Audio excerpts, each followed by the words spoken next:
Bonjour les amis, comme vous le voyez, je ne suis pas sur mes terres et j'avais prévu de ne pas refaire de vidéo avant mercredi.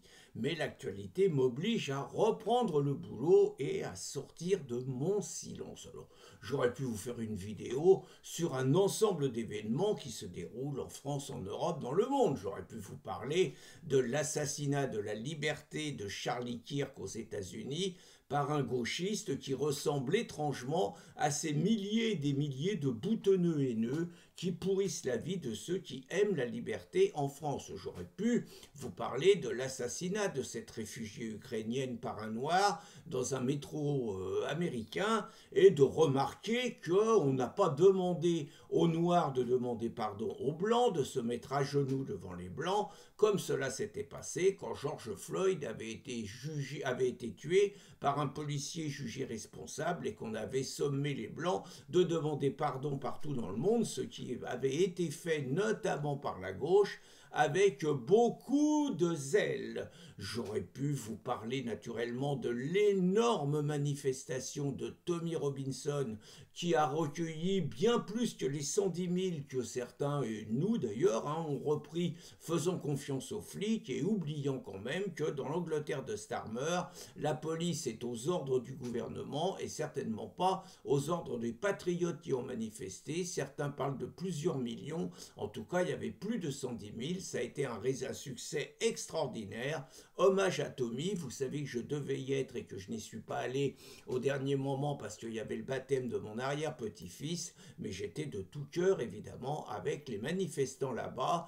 J'ai retenu l'intervention outre Tommy d'Éric Zemmour et celle d'Elon Musk qui a su trouver les mots qu'il fallait en disant que si nous ne nous défendons pas, nous allons mourir, ce qui est tout à fait juste. J'aurais pu vous parler de l'énorme succès de la pétition de Philippe de Villiers réclamant un référendum sur l'immigration. Il y avait de la copie et pourtant je vais vous parler d'autre chose. Normalement, dimanche prochain, j'étais invité à intervenir à la fête du cochon qu'organise le Parti de la France tous les ans à côté de Rennes, à Treffendel.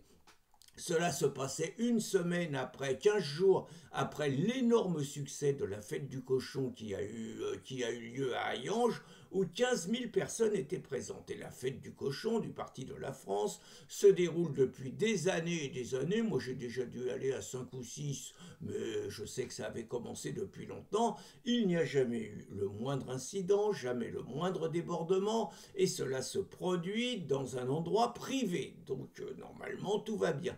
C'était sans compter sur la vaillante députée et les filles Mathilde Dignet, par ailleurs une paysanne. Mais Mathilde Dignet est la seule paysanne au monde qui n'aime pas les cochons, ou du moins la symbolique du cochon, puisque la valeureuse Mathilde Dignet, grande défenseur des libertés publiques, a ni plus ni moins demandé aux autorités, et notamment au maire de Treffendel, d'interdire l'initiative. Et le maire de Treffendel, qui est une femme, a dit qu'elle ne voulait pas faire de publicité, mais qu'elle ne partageait pas les valeurs des organisateurs. On se demande qui lui demande de dire ça. C'est un lieu privé. Elle n'a pas à s'exprimer sur les valeurs des organisateurs qui sont également des électeurs de sa commune, mais elle s'est sentie obligée de le dire. On pouvait penser que ça resterait un numéro de claquette de la députée qui, dans le même registre que l'ensemble de la gauche bretonne, multiplie les agressions verbales, mais aussi les agressions physiques contre tous ceux qui ne leur plaisent pas, contre ceux qui organisent des manifestations en Bretagne contre la venue de clandestins dans des villes comme à Calac. On aurait pu penser que cela s'inscrivait dans les agressions contre les meetings de Jordan Bardella, contre les meetings d'Éric Zemmour, contre les meetings de Reconquête, contre les meetings du Rassemblement national.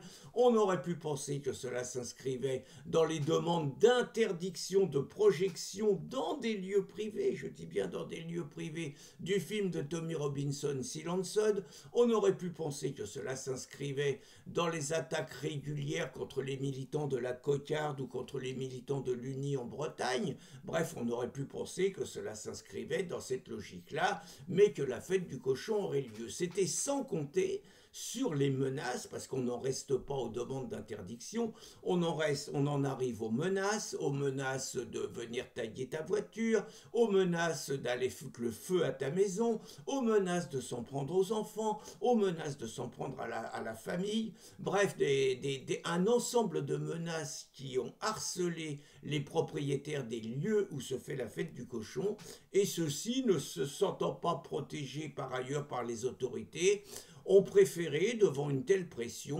renoncer. C'est certes très frustrant, certains diront que c'est donner victoire aux gauchistes et tout. Le Parti de la France a communiqué, le Parti de la France a expliqué qu'il y aurait à nouveau une fête du cochon en France.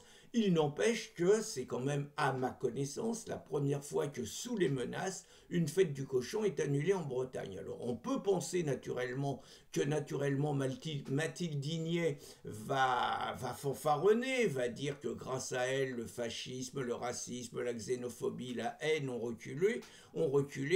Mais en attendant, c'est quand même la preuve que Mathilde Dignet incarne cette gauche bretonne nostalgique des dictatures communistes, que quelque part elle incarne le discours de ceux qui ont assassiné Charles Kirk, et qu'on est obligé de se dire que si les autorités ne font pas ce qu'il faut pour protéger la liberté en France, il y aura, à cause de personnages comme Mathilde Dignet, d'autres Charlie Kirk en France et d'autres Charlie Kirk en Bretagne, qui est également la France. C'est inévitable, sauf si les autorités, et des autorités dignes de ce nom, auraient dû convoquer Mathilde Dignet.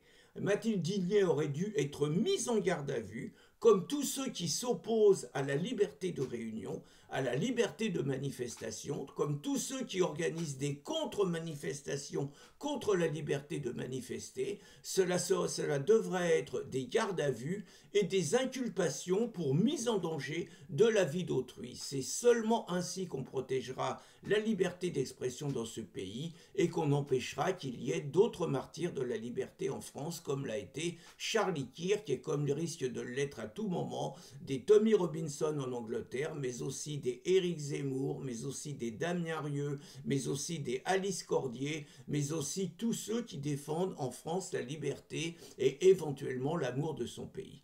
Par ailleurs, puisqu'il faut bien finir par une note d'humour, Mathilde Dignet, qui se dit d'origine paysanne, est sans doute la seule paysanne qui n'aime pas les cochons.